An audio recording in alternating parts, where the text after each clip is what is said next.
Sorry about that. We're running a minute late or two.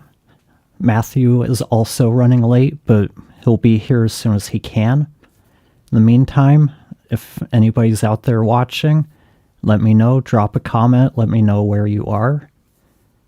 But we'll just go ahead and get started, and Matt will join us when he gets here.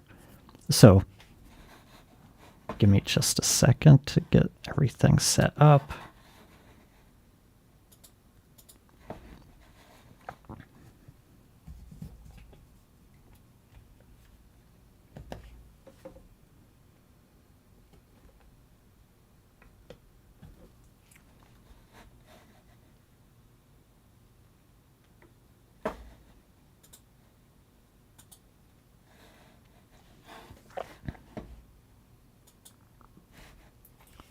So I'm having some technical difficulties, but we'll go ahead and get things rolling.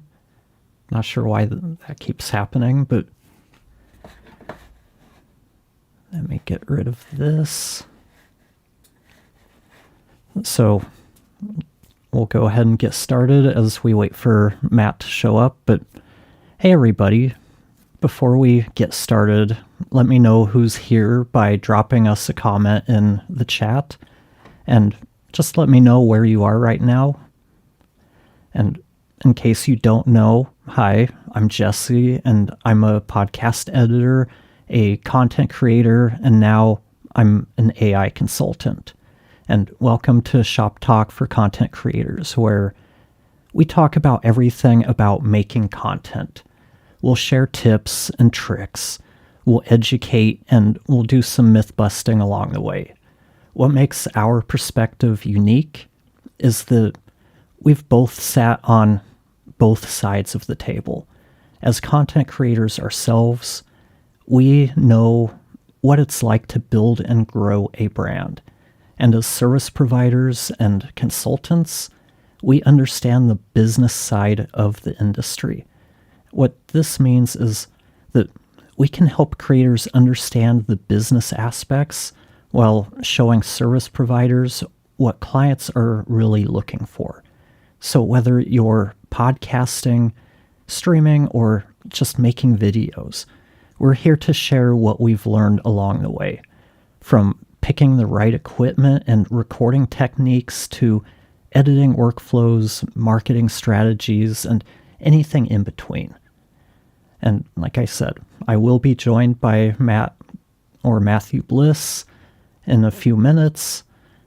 But for the meantime, we'll go ahead and get started with the topic. And basically the topic is, what exactly is a podcast? And I know I see this pop up all the time, and it seems like people who work in the industry or are podcasters themselves have one view of what a podcast is. And then the audience has a much different view of what a podcast is. The audience seems to have a more loose term with it, whereas people who have been podcasting for quite a while, those who edit podcasts or work in the industry, have a more kind of narrow viewpoint on what it is.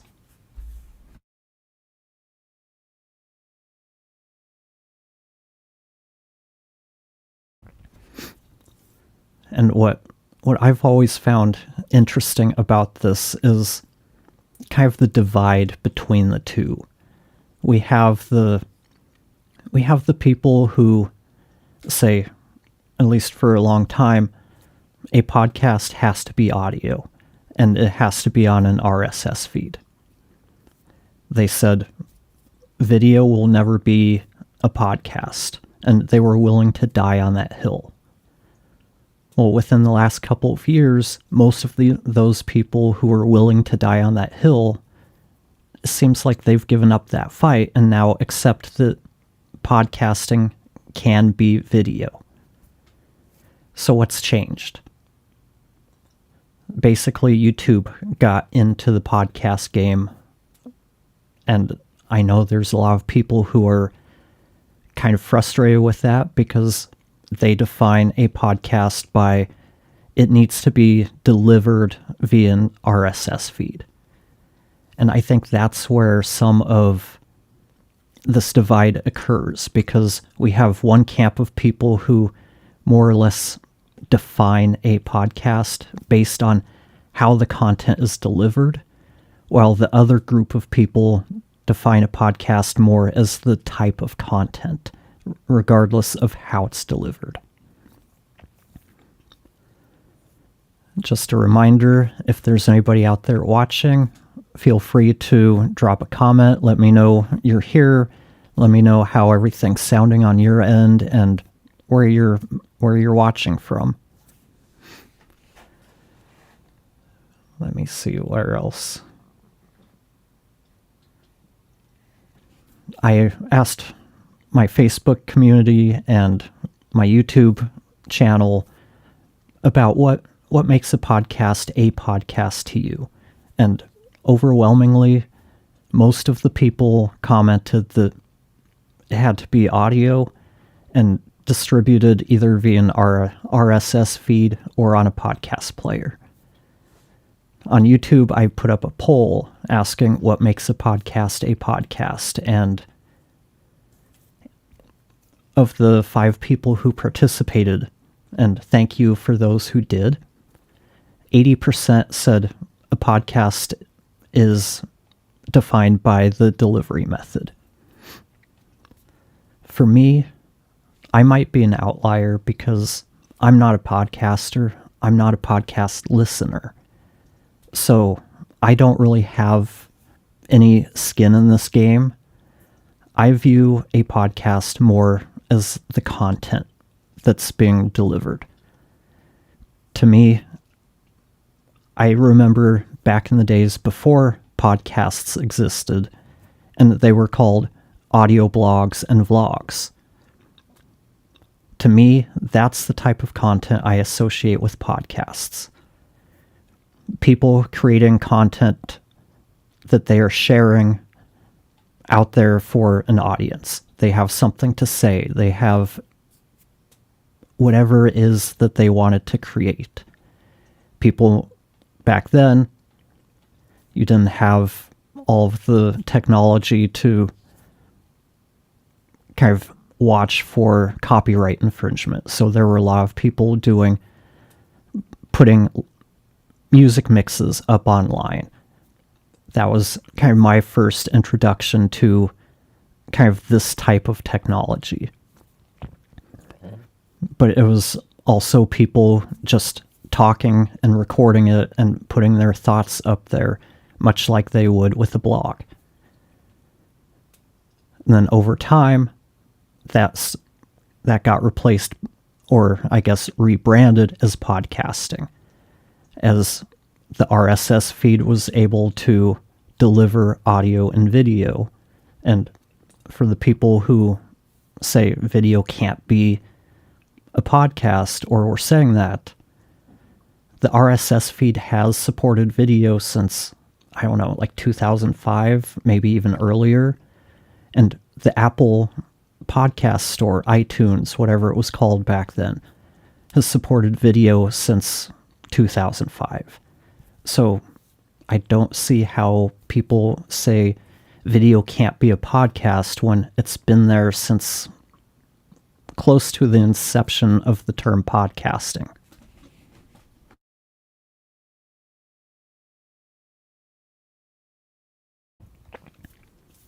And bear with me, I do drink a lot of water. As I talk more, I get a dry mouth, so you'll see me chugging water quite often. But back to podcasting. I think we can agree that Joe Rogan is the biggest podcaster out there, the most popular, the most well-known. My question to the people who say that a podcast has to live on an RSS feed is Joe Rogan's video that's posted to YouTube, is that a podcast? When he signed the deal to be exclusive to Spotify, and his show is no longer available via an RSS feed. Did it stop being a podcast? I think this is why we need to kind of separate the two terms. We've got podcasting, meaning the content that is being created and shared. And we have podcasting, which is a delivery method. One of the best examples I can think of this is music. I think we can agree that music is the type of content that's created.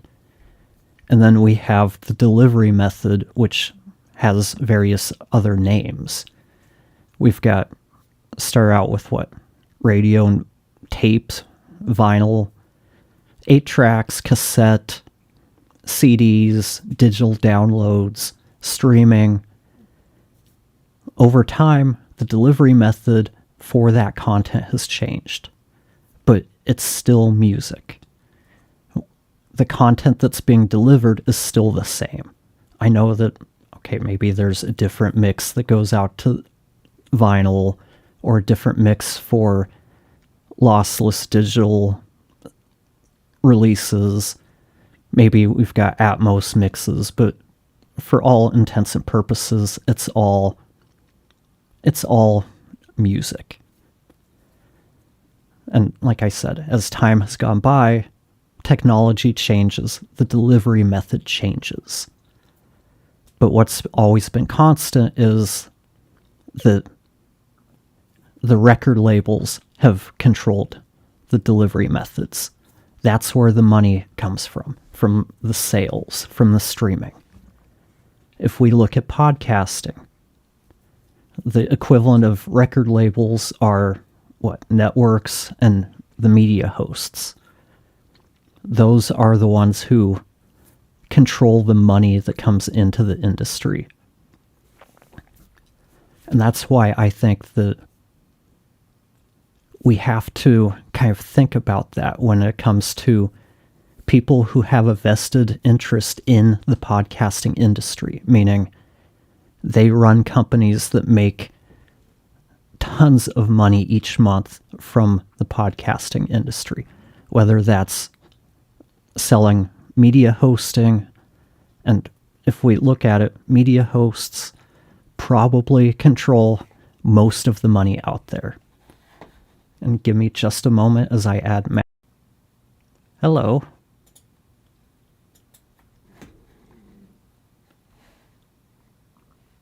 I do not hear you.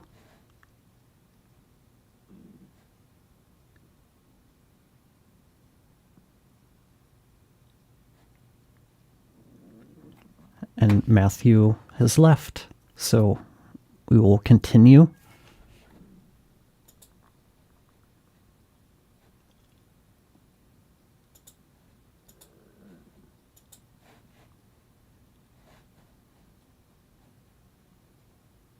Oh. Okay, now you're here. I am here. Hello. Hello. So let's let you introduce yourself real quick. Sure. My name's Matthew Bliss. I am not usually a late person, and yet here I am late. I am the founder of MB Podcast Services, available at mbpod.com, the host of Coffee with a Podcaster, co-host of Help Before You Sell podcast, and I help people with podcasting stuff, usually in a timely fashion. But for the most part, these days, I am editing. I am incredibly bogged down with client work, which might be one of the things you were talking about in my absence, Jesse, the idea that you don't want to overestimate what your client load can be, because it's very easy for us to overcommit to clients when we want to make sure that we have people to edit for and money coming in, you know? So yeah, that's me. Podcast editor, producer, organizer, consultant extraordinaire. Now, catch me up, Jesse. What have we been talking about? We've been talking about what makes a podcast? And I've already gone through most of what I had planned. So anybody watching, please bear with us as we kind of do a recap, and maybe I'll probably just edit this down and kind of make this the starting point. But basically, Okay. I was talking about what makes a podcast a podcast. I did a Facebook poll, or I did a Facebook post and a YouTube poll asking that, and basically everybody who answered, their view was that a podcast has to be audio and on an audio or podcast player or on an RSS feed. So, what makes a podcast to you? To me, I think what a podcast is or isn't doesn't matter as much as people might think. I think that most of the problem with how people think about podcasts is that when we're in the podcast industry creating them, we seek classification, we seek ways to differentiate ourselves from the market, and there's also legacy content that informs the way we go about it. So, the first thing that I always think of when I'm trying to describe a podcast is what it is to the listener or the watcher, depending on where or how they're consuming that content. And, if they consider it a podcast, then sure, the host might be pitching it as a podcast. Great. Uh, I think it's definitionally it's one of those ethereal things that's very hard to lock down because we seek to define a thing by bringing it down to its baser elements, which is where I think my philosophy background really comes in handy. You might be familiar with Rene Descartes, who said, "I think, therefore I am," in his meditations, as a very reductive, uh, introspective discussion about the only thing we can truly know about ourselves. And I don't think we have that luxury with a podcast anymore. I don't think it's an RSS feed anymore because closed platforms can have podcasts that are exclusive to their platforms and don't require RSS at all. I think there are podcasts that existed on YouTube before they existed on audio only, and they are still considered podcasts. It can be single monologues, it can be in conversation with other people, it can be about the news, it can be reviews about other content. I don't think it's a single reduction to a single thing, except to say that it is something that you can make and something that people can listen to or watch. I think that is the only thing we can describe a podcast as being without someone getting their nose out of joint or us having to redefine at some point or another. It's almost like you were listening while you were late to the Oh show no! because you talked about a lot of the stuff that I had mentioned. There you And go. we've That's got only a justification comment. for you, Jesse, that you had the right answer. That's all that means. So we've got a comment here from House of Jen. To me, a podcast is more about people talking about whatever they are talking about, usually with minimal sound effects and ambience versus audio dramas, reaction videos, and such. And I think that kind of reinforces what you were saying to a degree. Yeah. Yeah, I think so. The audio drama is a very interesting medium that really does throw a spanner in the works of what people commonly think of uh, podcasts to be. Like we've hit an inflection point where most people will have an idea of what a podcast is in their mind, and the thing that they go to by default is that it's a person or a couple of people talking or discussing something. And the audio drama as a fictional approach to creating content is different to this, and yet it could sometimes still be considered a podcast, but a kind of skates that line a little bit. And the podcast that I always use as a contrary example to something like this is PodCube by Mason Amadeus, Jordan Reed, and Tucker. Somebody, apologies, Tucker, if I've forgotten your name, your last name, but they create mini sketches that are set out in a broader universe of PodCube, and I won't explain it here because I'd like you to explore it yourself, watcher or listener. But they do an audio drama in a comedic sketch format as a podcast, which works as a podcast because each feed is from with a different set of people in a different time in a different place, and the story is of small devices called PodCubes dragging audio from across time and inserting it into this RSS feed for us to observe. So that's where the podcast format is necessarily required for what is essentially an audio drama built out of improv. So it's a really interesting edge case for what House of Jen has pulled up there. But yeah, it does straddle a line. It's an interesting converse case, I think.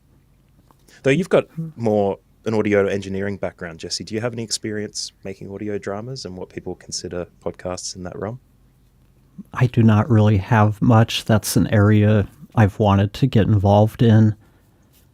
I was starting to work on one, and then that I got terminated, let go from the agency I was working with because they had to cut the number of contractors they had. So I'd finally gotten an opportunity to work on one. Was in the middle of the first episode when that happened. So Tara and I have talked about doing a couple on our own to just have some portfolio work. But one thing that I know some people who are really into sound design and sound effects, and they're going to hate me for saying this, but I've realized I don't like sound effects in whatever I'm listening to. I find them kind of annoying, and I think part of that is, at least here in the US, I don't know what morning radio is like where you are, but it's a bunch of sound effects and obnoxiousness, and it's just not for me. But I think part of it too is, and I can't remember the name of it, but basically I can't visualize things in my head. So everybody else, it seems like they can visualize things when they close their eyes. I can't. It's just dark in there. I don't have an inner monologue. I don't have voices in my head thinking and talking to me. So sound effects don't do anything because I can't visualize anything. So maybe that's part of the reason. Putting some music behind dialogue to support what's being said or to set a scene, I'm fine with. But there's something about sound effects that, to me, I just don't get along with them. So let me ask you this then, because that's a very interesting case. For people who aren't aware, like there are, I mean, you're one of these people, Jesse, but there's a psychological, it's not a condition, but like an aspect where you can't picture things. And the common example I've heard is that if I was to tell you, Jesse, to think of a red apple, a juicy red apple with a sheen to it that, it's ready to eat, and you start to imagine maybe the juiciness, like it looks like it's just been plucked from a tree. Maybe there's a leaf that's just slightly dirty that's appended to a stem that's sitting on top of it.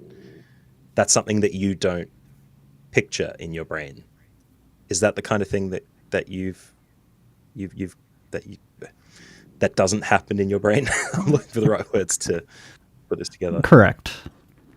Okay, so with the music thing, I find that I spend a lot of time putting music, like when I'm building out a client's podcast for the first time, for example. they have the interview, we're starting to think about the intro and the outro, and I'm building that package for them. I try to pick music that has that the elements match a podcast well. It has like introductory kind of beats. It has a rhythm that you can match to. It might accentuate certain parts of the introductory speech, for example, like the first 10 seconds introducing the podcast. After those 10 seconds, it might crescendo into, an inspiring cinematic kind of, soundscape that then fades out and brings them into the remainder of the conversation. Is that a thing that you hear in, or like not visualize, but do you feel that stuff when you're selecting and adjusting music for a podcast? Or do you treat it quite academically, like it needs to meet these conditions in order for it to sit under the music bed? Because having a music background, I imagine that would be very interesting with the way you approach it. I guess I've that been the short told question is feeling. Like, do you have feelings about it, or do you see how it feels? Like, is there something in there that happens instead? to me, I've been told I'm not good at picking music to go with those types of things because I'm not a storyteller. Tara has this uncanny knack of being able to find music that really goes with something to support whatever storytelling aspect that it needs. For me, I hear it more as music.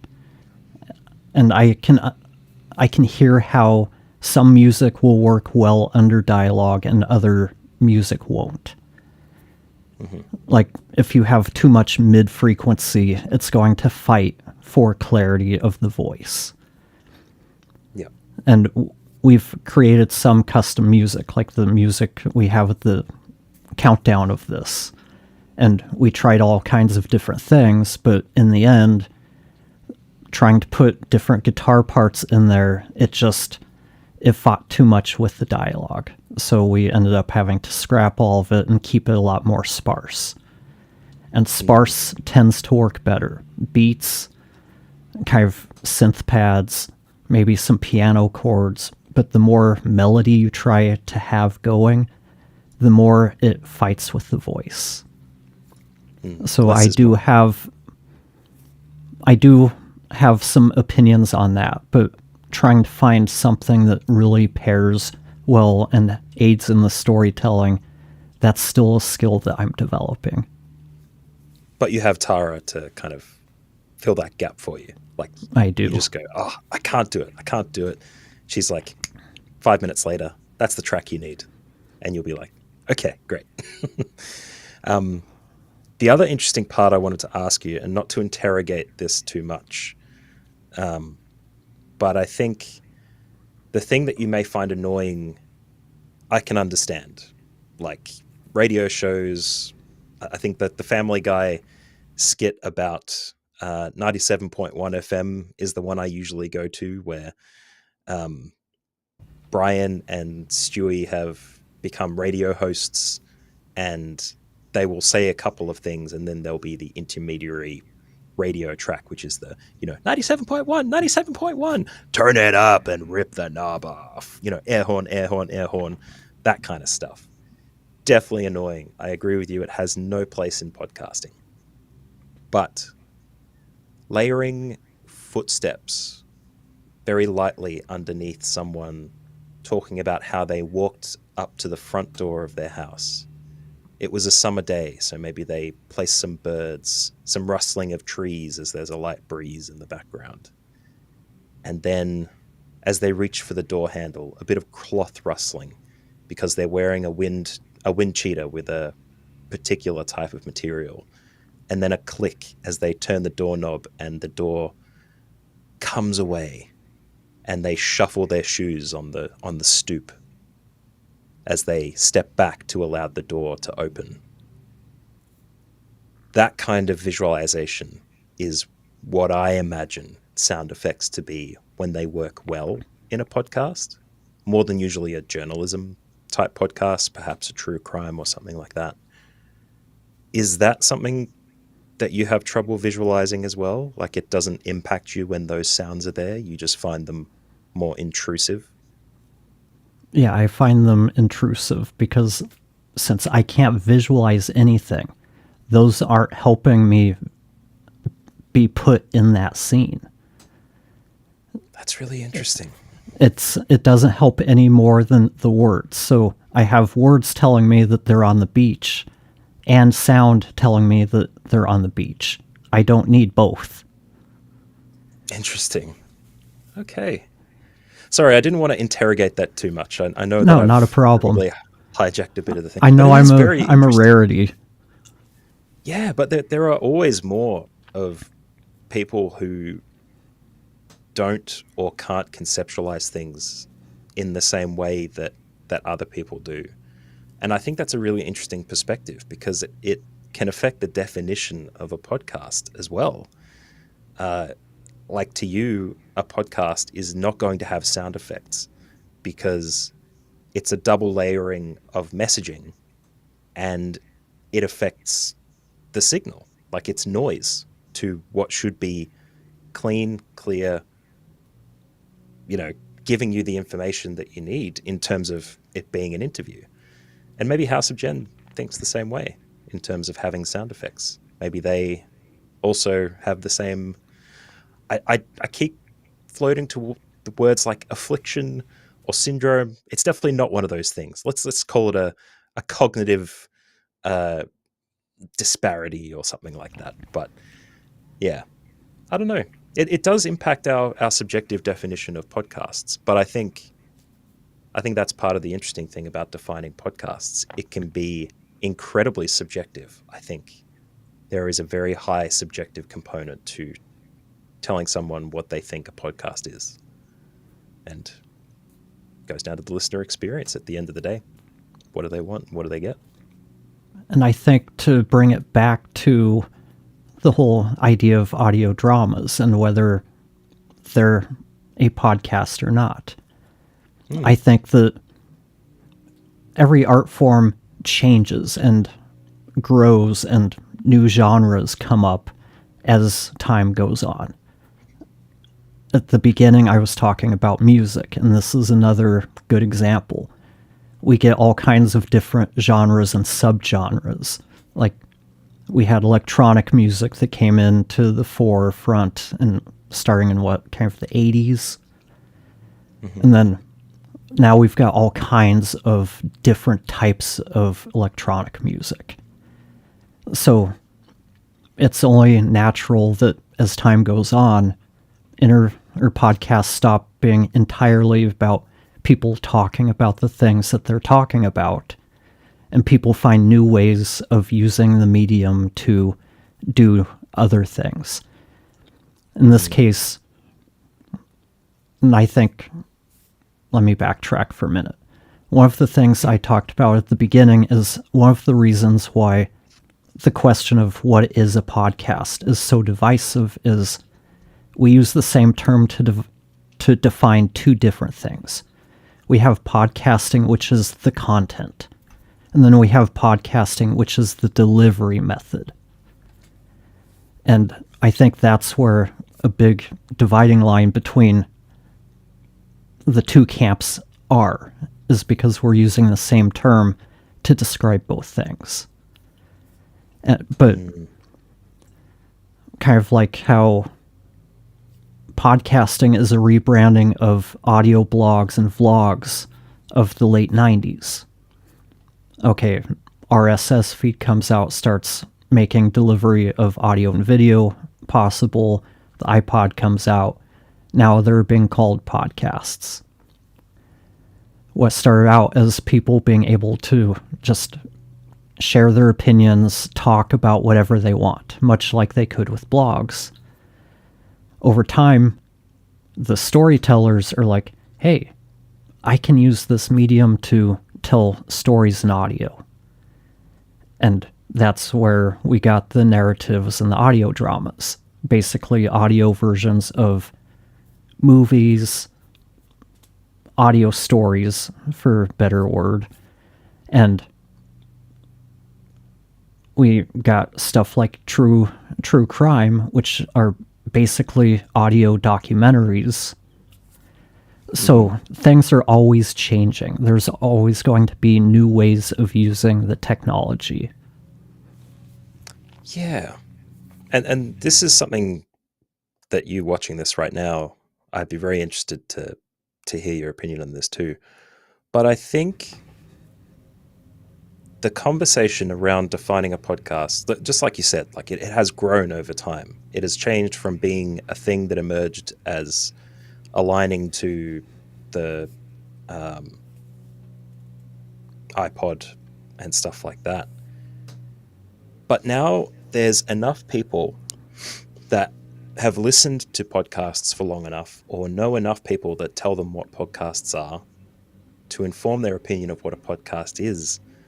As this critical mass grows, are we finding ourselves more restricted in trying to nail down a definition when in reality we shouldn't even be asking the question and just letting the medium grow and change as it needs to?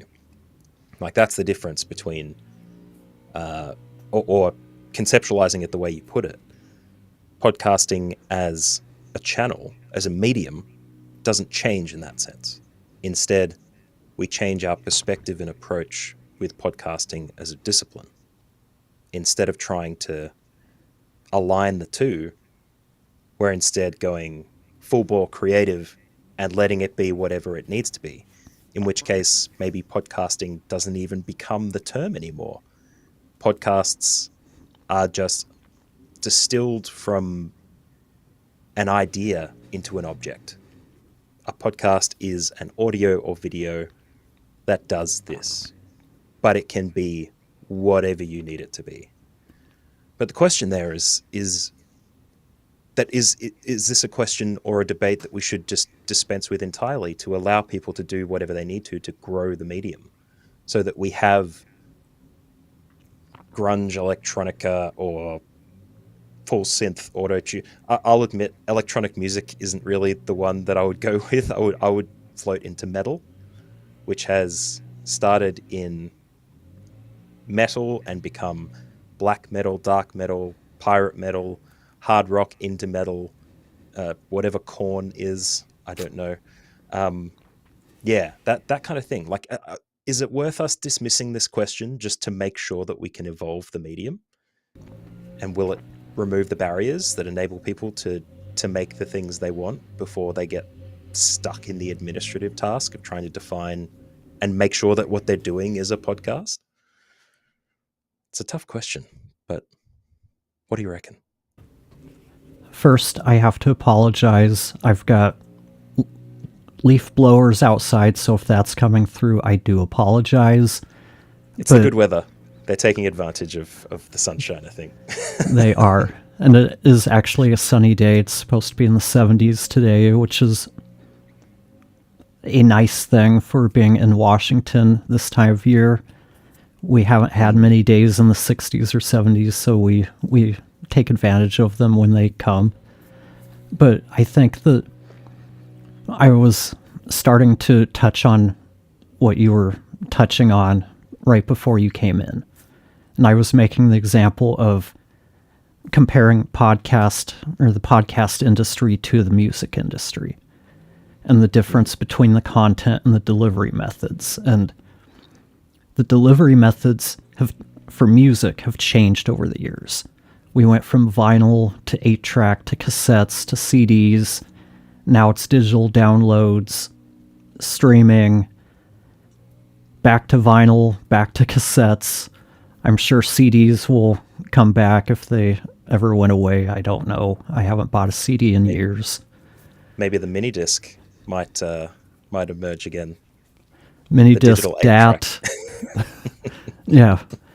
But if we look at it, there's a big part that the record industry, it was the record labels who always controlled everything. Anything that was released went through them. And you can draw kind of a correlation to the podcast media hosts.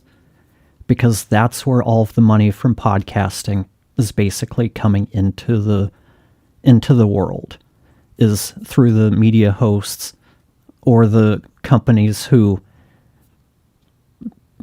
I'm not sure how all of it works, but the money comes from somewhere and it goes into advertising. Most of that goes into the advertising through the hosts. There might be other companies that specialize in reaching out to individual networks. But I think that's kind of what you were touching on, is I think most of us are fine letting podcast be whatever people need it to be. To me, I look at it as just another avenue of content creation. You have blogs or written word, you have video content, you have audio content. Do we really need to give each thing this very specific name and put it in a very specific box? I like what you said there. There's an interesting thing that one day perhaps we'll dive into a little bit further that I thought about with podcasting, where it's so available and easy to distribute regardless of your skill level or your quality or what it is, that maybe that's the thing that we need to kind of cut down on the amount of podcasting. Like that. Sorry, I think I've interrupted a thought with one of my thoughts, but that happens sometimes. The thing about music, like you described, there's someone in control. There's someone who is holding the pot of money that allows you to give some money to someone to get access to their music and then distribute it. Same with movies and TV now. There are streaming services that have pots of money that they can give to people to allow people to put stuff on their platform that they make. And that means that there's more and more and more stuff being made, and less of the casual conversation with the film studio or whatever. That doesn't exist in podcasting.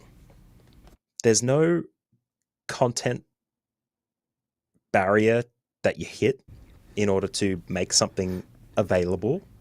Like, you don't have to check with someone before releasing the content.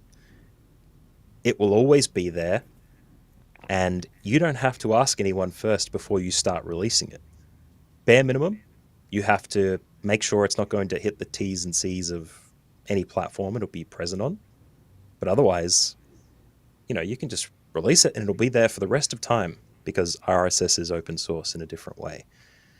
Now, it's a little bit off track from the point that you were trying to get to there, but I just think about that a lot, that maybe defining podcasting isn't as relevant for us because it doesn't have to be defined before we make a thing that people may or may not consider a podcast. But that's an incredibly philosophical notion attached to something a bit more grounded. I can see that we've got some more comments rolling in there. Did you want to jump on top of those? We do.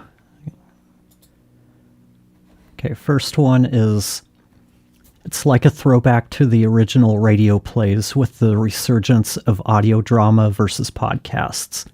In my opinion, the modern medium of podcasting is still in the very, very early days. And I'd agree with that. Me too. And the second one is, not sure why these are showing up down there. Every few decades, there's a reinvention of media types and delivery, but putting a label on it can be limiting for some creatives, in my opinion, because it's easy to get caught up in the rules of how to do it. And I think that's a very important point to talk about. Yeah. It's funny, part of the reason I was late to this live stream, again, apologies, is that I was with my co-hosts for Help Before You Sell, one of the podcasts that I do. We were talking to someone called Izzy Stevens, an Australian in LA who was an actor and started seeing problems in the acting world and wanted to advocate for people moved to LA, made a few Netflix or award-winning films and still making them. But now she was a film. I'm going to butcher them. Anyway, she's now a business coach for people who are looking to create businesses. And for the last 50 days, with her assistant, she was recording episodes to release every single day for 50 days straight. She would record an episode, the assistant would put the top and tail on it, intro, outro, and they'd release it. There was very little editing, very little repair. Not the most creative way to go about creating a podcast, but in the episode, which will probably come out in a few months, she talks about how much she got out of it as a creative person. She didn't realize how much she had to say, how much she can talk about with very little prompting. Like, these aren't scripted. This is her going off the dome with a topic as a way for her to practice not having scripted content and to be able to, tell stories and share information and learnings and tips and tricks and stuff with her audience well. But that's the kind of barrier that House of Jen is referring to in that comment, that creatives can feel restricted if they feel like they have to jump into the podcast box, which is how frequently is it? How do you describe it? What's the show notes? SEO, AI, how much or how little? What's the format? Are you editing everything? You should be editing everything. Like, we've talked about it on past live streams, which people can go back and look at. But I think the creative element is a huge bit. It's so hard to break out of the podcast box sometimes to be able to push the medium. So I think that's right on the money, House of Jen, of whatever location you might be in. I think it's adding a label makes it hard to be a bit more creative and push the envelope a bit. Yeah, I agree. We never want to be constrained by these perceived notions of what something is or what it isn't. And let me take a second right now to say, if you're enjoying this stream, give it a like and subscribe to the channel if you want to see more of my content or more of our live streams. And if you're someone who is watching this on a replay and you can't make it live and want to ask a question, go to tansyastoracademy.com/ask a question. That way you can ask your question, and at some point we'll get around to answering it in a live stream where it's going to make sense. So now that we've got the housekeeping taken care of, I do want to circle back to the whole thing about the money and podcast media hosts and all of that, because I think we're starting to see a big fight for who gets that money. And it's never going to be the content creator. If you want a bigger share of that money, you've got to stop relying on middlemen to handle it, because by the time it gets to you, you're just getting a fraction of it. But like Spotify a couple months ago started a creator program. YouTube has their creator program. These are ways to get the creators to put their content on these companies' unique platforms where the ad revenue comes in. So they're fighting the podcast media hosts to get a bigger piece of that pie. And at the same time, they're trying to get podcasts off of the RSS feed. Because when it's on the RSS feed, they can't control the ads that get put on the content. That's why if you upload a video podcast to Spotify, it replaces your audio podcast with the audio straight from the video.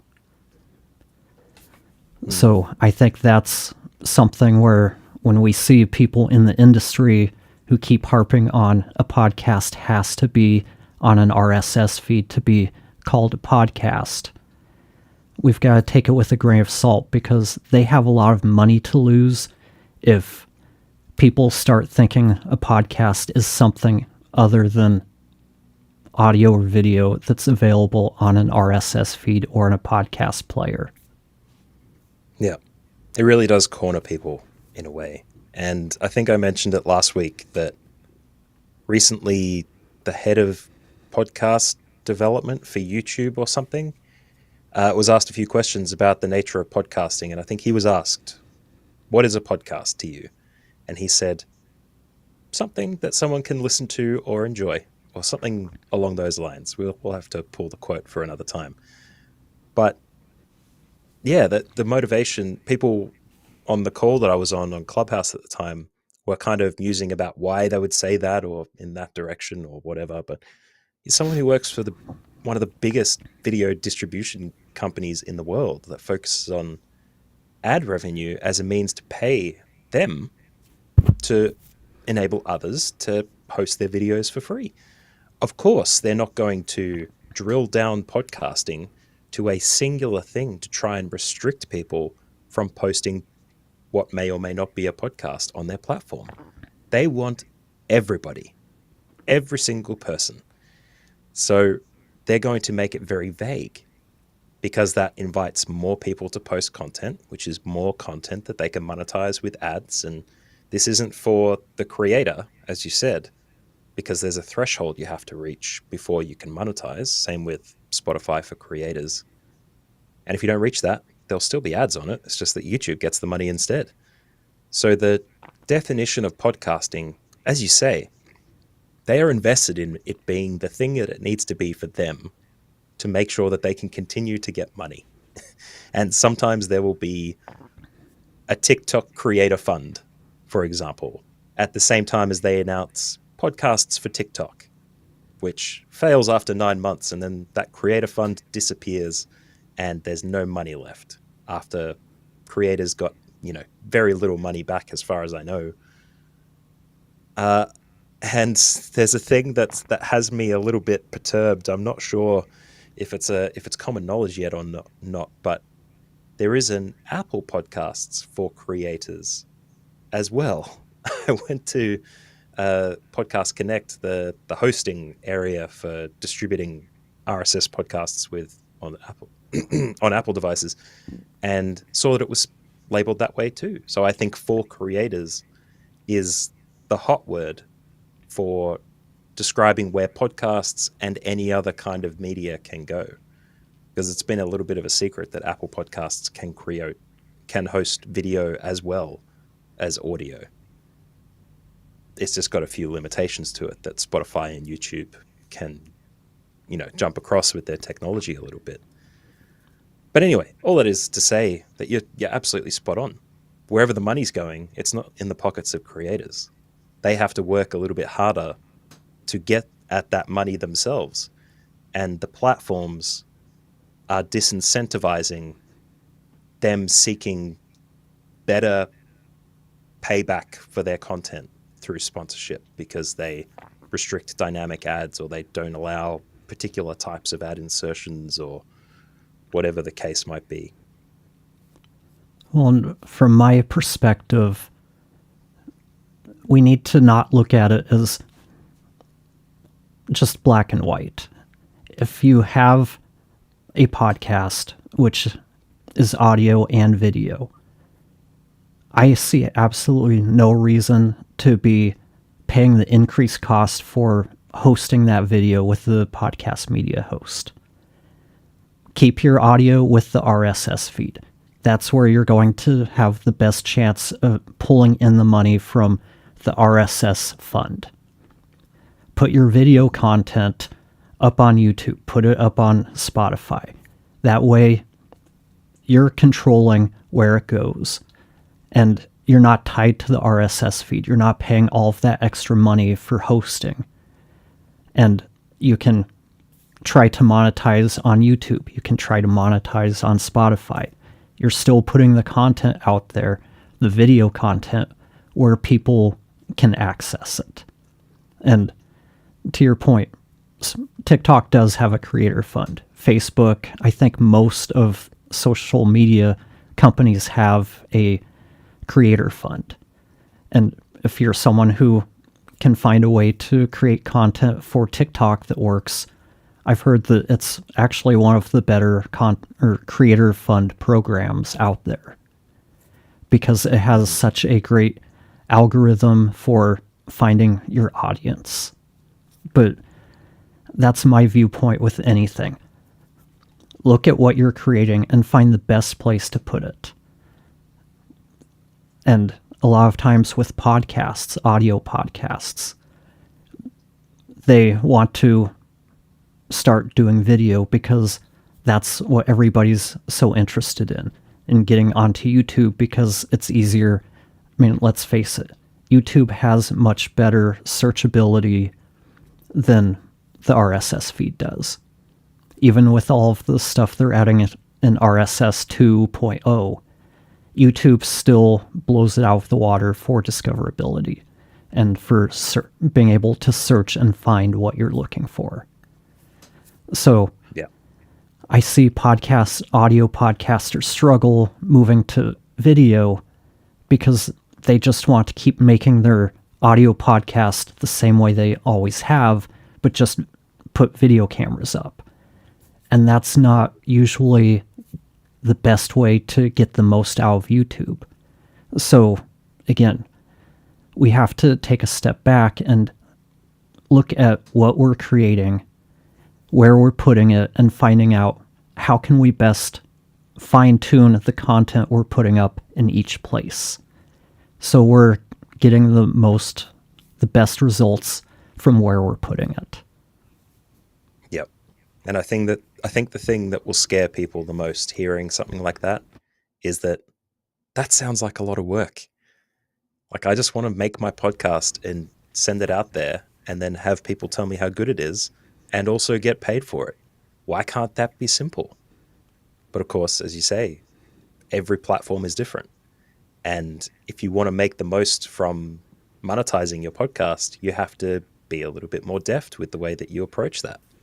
Like, even for my podcast, which I'm currently in the process of relaunching, Coffee with a Podcaster, I've got a thing at the back of my mind with how I'm going to approach that a little bit differently. Like, I thought there's a lot of people that I edit for that we take the conversation, we record it on video, I edit the video together, and then we take the audio from the video and put it in the audio platform, and that's it.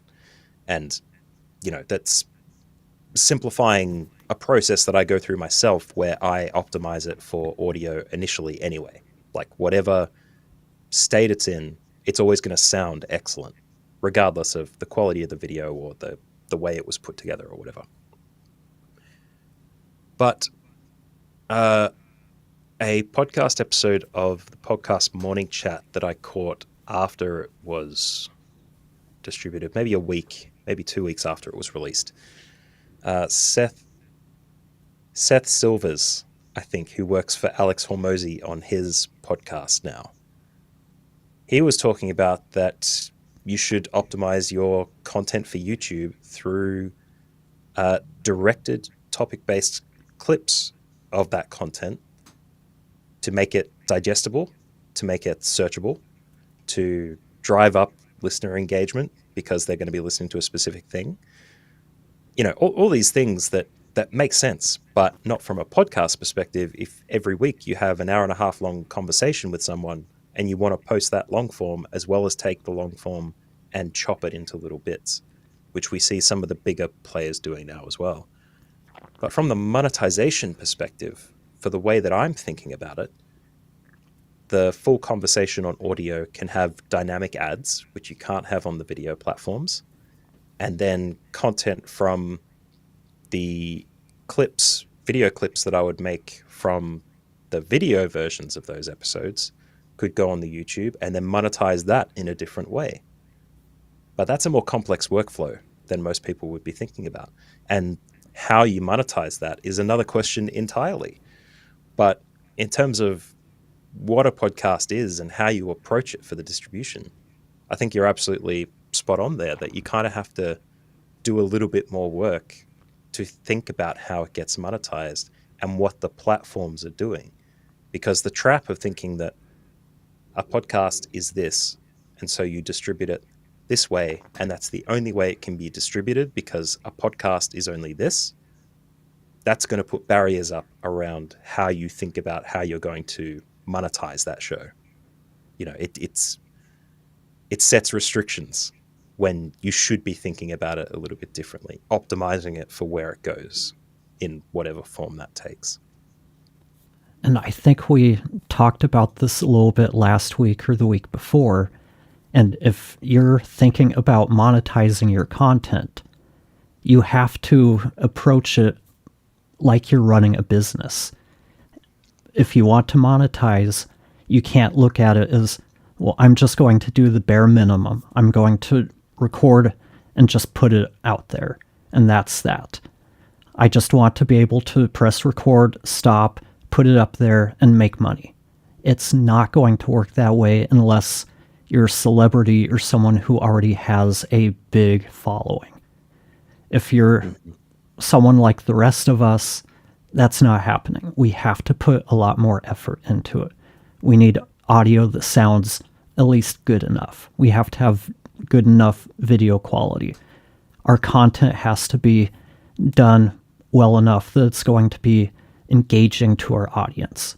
If we're missing out on any of that, we're minimizing our total addressable audience. And that's where we have to really look at, like you were saying, I've got this long form video. Okay, with audio podcasts, since searchability and discoverability are so terrible, people have been free to just talk about random topics throughout their entire episode because people are listening for the host. When it comes to YouTube, people are there to find something very specific. They're usually searching for something. Yeah, you'll find your audience who watch, but like even on my videos, it's like something like 10% of my views come from people who are actually subscribed to my channel. All the rest is coming from new people. So we need to kind of package our stuff from that viewpoint. If we try to put up a big video like the last couple we've done where we talk about some different topics, yeah, I think we had one that was largely about AI and podcast editing.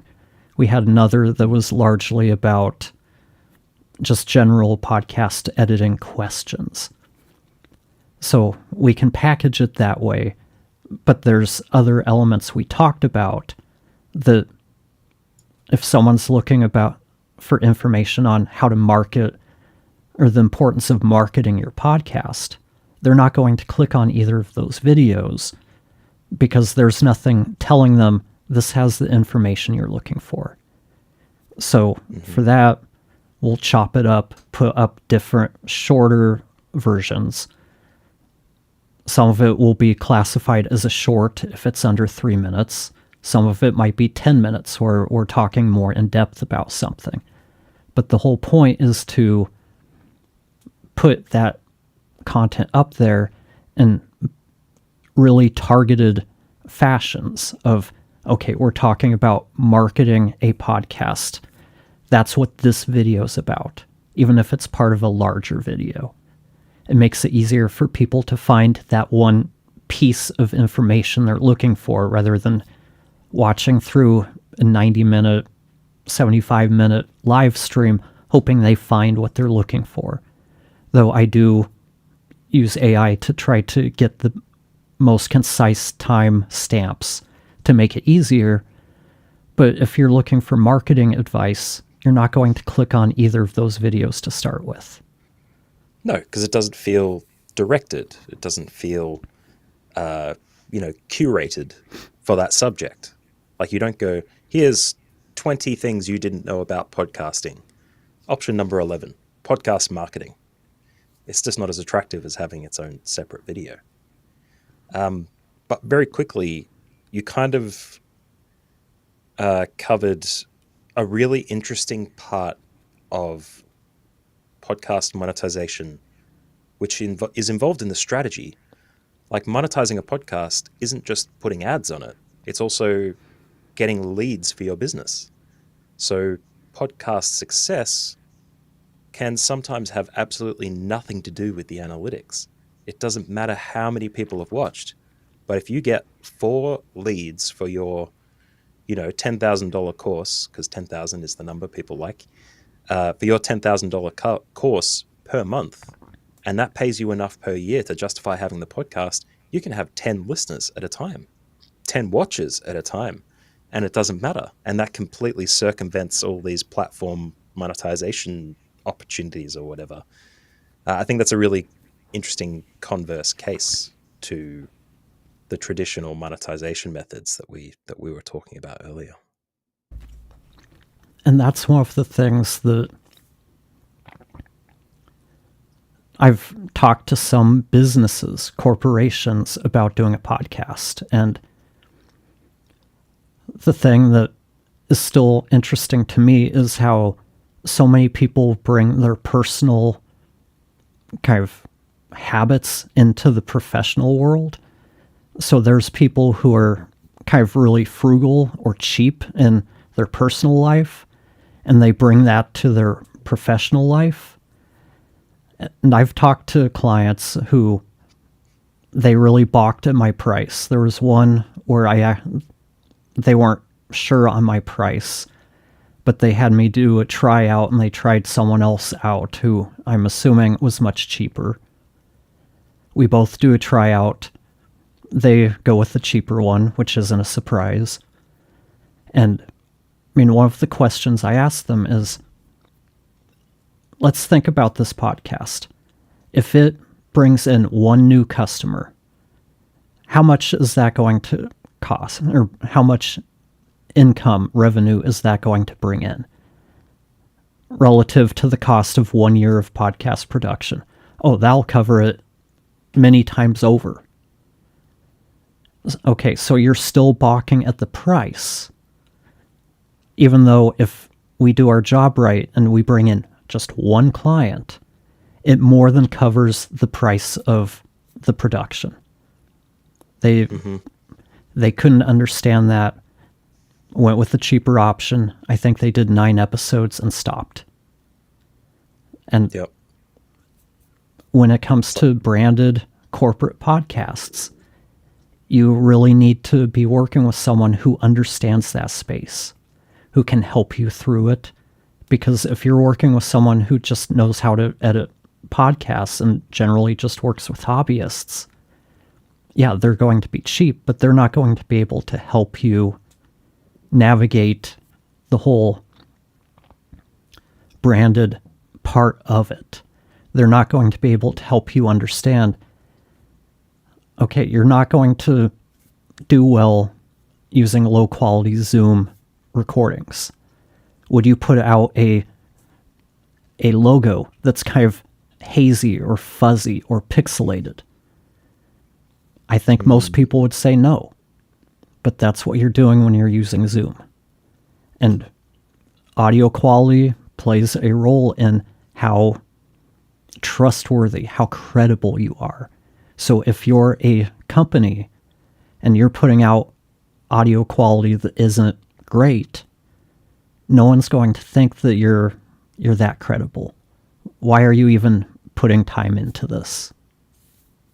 Yep. The analogy that always comes to my mind is cables. People buy cheap cables on Amazon for their phones. They're like $2 for a pack of 10 or something. And invariably they spend more on cables that year because every single cable they've bought breaks because it's terrible quality. And in fact, there's a video by, I can't remember his name, the bloke from Mythbusters. He's like chopping them up and analyzing the insides and stuff and the differences. But anyway, you spend $20 on a cable where otherwise you could have gotten $2 for 10. That cable's going to last you the distance. And I say the same thing when I spent 40 Australian dollars on a gold-plated HDMI cable that was 5 meters long, I think. Lasted me for 10 years. Didn't go anywhere. Anyone jump in the comments and say, hey, you shouldn't have spent money on that, snake oil HDMI cable stuff. But, a big bit of money goes a long way, but people get scared of spending it. It's a thing with big corporate, I think. Really limits their opportunities. It does. And I think that's probably a good place to wrap this up. Matthew, thank you for joining me. I think you brought in some really good viewpoints, and that's why I like having somebody else here, because we get to bounce things back and forth. We can play devil's advocate on things, and it just makes for a more interesting experience. That's it. And we'll have an argument one day. We will get angry and we'll throw slurs at each other and there'll be conflict. Get ready for that day. That's going to be a very interesting day. Keep watching for that. Yeah. Wait for the Keep drama. the people coming back for the thing that, at least based on what I know of you and what I know of myself, that's never going to happen. No. But we gotta give some reason for them to keep coming back. Is this the episode where they're both going to get worked up and start yelling at each other? We'll need to take some profile pictures of us being like, no, what? Just so we can chuck them on the thumbnails. Yeah, I think we're too philosophical. We're too invested in things improving out of discussion. I think we're focused on making podcast editing, production, and podcasting in general, and content creation the best it can be. So if you don't like conflict, come back for that.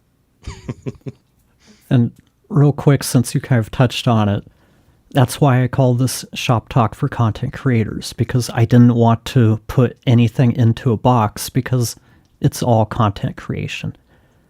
Podcasting, video, written word, it's all content.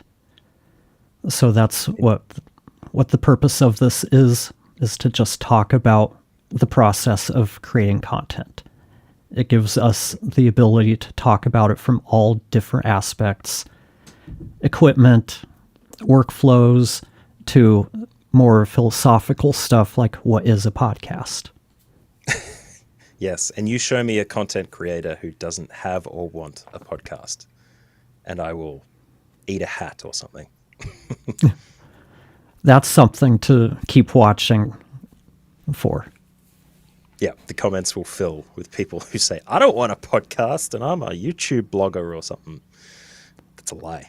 I know you want a podcast, and you're going to hire either Jesse McCune at Tansy Astor Academy or Tansy Astor Creative. I always forget the names for your stuff. Tell me, Jesse. We have a lot of them.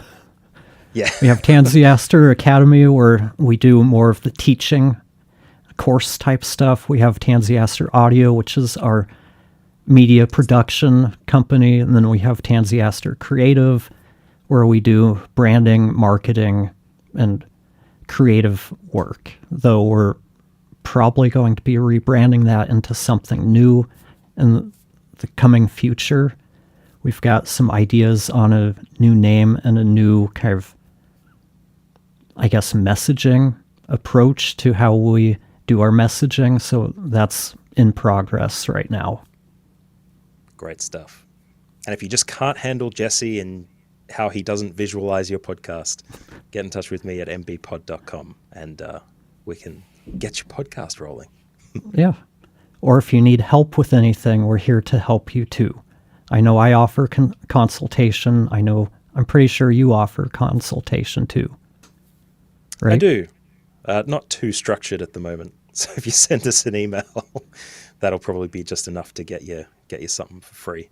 But you can jump in the comments of this episode as well, or whatever you'd call a live stream episode. It's a podcast. It's a podcast. And we'll answer those questions next week. Yep. Just let us know. Thanks for watching, and we'll see you next week. See you then. Bye.